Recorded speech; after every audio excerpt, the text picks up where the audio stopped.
Hi everyone. So we're at Sam's Club in Dover, Delaware, and today is the day that I start picking up the platters and stuff that I need for the event for February the 19th, or February 10th, 2019. It has been a busy morning. As most of you know, if you've been tuning in, I have been cooking, and right now my sister is helping out with making the cookies, the pies, the cakes, and the breads. So all that stuff will be cooked fresh for you guys for tomorrow that are coming out to the community in Dover, Delaware. We're going to feed the community, which means whether you're homeless, elderly, whatever, if you come out, we're going to feed you. And we're going to do that until we run out of food. So once the food runs out, then we're all done. Today I cooked 80 pounds of chicken. So we got 80 pounds of chicken done. And now I am just looking for some of the items that I need. So I don't expect to have over 250 people, but all things are possible. So we're going to get these nice little trays, and I have these at home, but because I do so many events, it's like I never can get enough. So I'm gonna get another one. One minute. The thing about being short, it's kind of hard. Okay, you're not. The struggle is real here. So she has contacted me and told me that she needs a couple more things for the event for tomorrow. So hopefully tomorrow we'll feed 250 people in Delaware for free. And then we're going to need a couple of things in order to do that. So one of the things that we're going to need are these lids. It seems like they put everything on top of the shelf. Like, they know short people come to the store, y'all. Thank you. You're welcome. I kid you not, I would have to talk to them about this situation. There you go. Thank you so much. You're welcome. That's embarrassing. I know you were struggling with this, baby. I'm telling you that it's embarrassing. I hope that I don't even see the small ones. They supposed to have lids for small ones. I need the lids for tomorrow for the event. We're feeding the homeless tomorrow, and without these lids, I don't know, I'm in trouble. Oh my God. Could these be it? I don't know, but where would these come from? What would they be? Look at that. Look at it. Y'all, that's it. You see how people do me? You see how they doing me? They are trying to work me today. They said, Regina, we know you're going to go through some stuff here today. Thank you so much. Because my little short behind was not getting up there. I was not getting up there. Somebody had turned it around. No wonder you Yes, I don't know why they did that. They knew I was coming. That's what it was. I'm going to have to see if I've been pranked. I'm going to have to check that out. I'm going to see if somebody tried to prank me today. Because it seems like every store I've been to, everybody's like, you can't reach it, ma'am? I'll be like, even if I had heels on, I still wouldn't be able to reach it. The day I had to cook 80 pounds of chicken, I'm having trouble picking up everything. Wow. I know, pray for me. But you'll be blessed afterward. You know what? I hope so. I'm hoping that this will help more people get involved in the community. Yeah. We have a lot of people in Dover that are homeless. Yeah, I see it. I see it. At the library. I just seen a guy a while ago down the west side of Dover. He was sitting there on the side of the street. Well, tomorrow, if he comes, he'll be able to eat for free at Owen Manors in Dover. We're And see, going to be feeding. Have y'all put flyers out and stuff like that? Or? We did put some flyers out, but we also have it on Facebook. We have it on Snapchat, Twitter. We told local churches. So we told a lot of people, but you know, I tell people, once you start doing the platters and people line up, people just hop in line. It's just like the food banks that they have this coming Friday. Okay. We're telling people about that. If you're living in Dover, you can get like $300 to $400 worth of free food Friday. Yeah. You can't beat that. No, you can't. You can't beat anything that's free. And if you be prideful, if you like they always tell you, say if you got a need, the God even tells us if you got a need, don't be prideful about it. You know what I mean? Because some people are prideful Yes. and knowing that they stand in the need of something and they need help. Well, I come to Dover once a month and do with the Seventh-day Adventist Church. I do the clothing giveaway, and then once a month I go to Owen Manors and I do dinners and give out a whole bunch of food.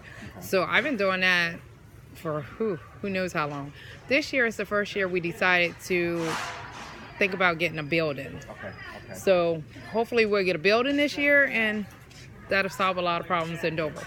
But that make a difference. That's definitely gonna make a difference to a lot of people because. the buildings are expensive up here. They're like $400,000 for a commercial building in Dover. It starts off at like $400,000. Yeah. That's what I'm saying. That's why a lot of people don't do it, because of the money. And unless you have people that donate or give, yeah. That's more the store to keep it or whatever. Well, right now I store probably about 80% of the food in about 1,000 square foot area. And I can tell you now, it's overwhelming to the point that I'm like, okay, I got to get a building. Like, I do this all the time. We do incontinence supplies for elderly people, the Depends. We do the chucks, the bed things. We give out gloves for people. So we do a lot, but it's just the fact that canned goods and all, but there's a need for the building. When we first started, it was small. We did it we had a bedroom that we did it, and then it went to 2 bedrooms, then 3 bedrooms, then half of a building, and then we was like, this year, it's time to get a building. You ever thought about having like a food wagon? Having a what? A food wagon? Mm. Where you can actually go and park in areas where a lot of the homeless people are? No, I have not thought about that. Maybe that's something I'll consider. But either way, even if you do that, you still need a building. I mean, you get one big enough, where because they got all different sizes, all different sizes. They got the small ones and they got the bigger ones, almost like the size of a UPS truck, or have one pull along behind your food wagon. They got all kinds of stuff out now. I was looking at. I think the problem is you need more people to want to interact. I would think that the hospitals will be number one in wanting to help in the community, because when cold purple hits, that's where they run to, the hospital, libraries. You would think all the shelters in Dover are full. People are in motels everywhere. Money's running out. We're facing maybe a possible another government shutdown. So, when I sit down, I'm like, why isn't like anybody trying to help or do anything? It's like, it fascinates me. Like, I've been doing it for years and I've been using my own money. Right. And that was because I didn't go to a church, or I didn't have a home church. So I didn't pay tithes. So I would take what I call my tithe money and just pass it back out. But now it's like I go to church and I pay tithes, and then I'm doing this. So I'm like, But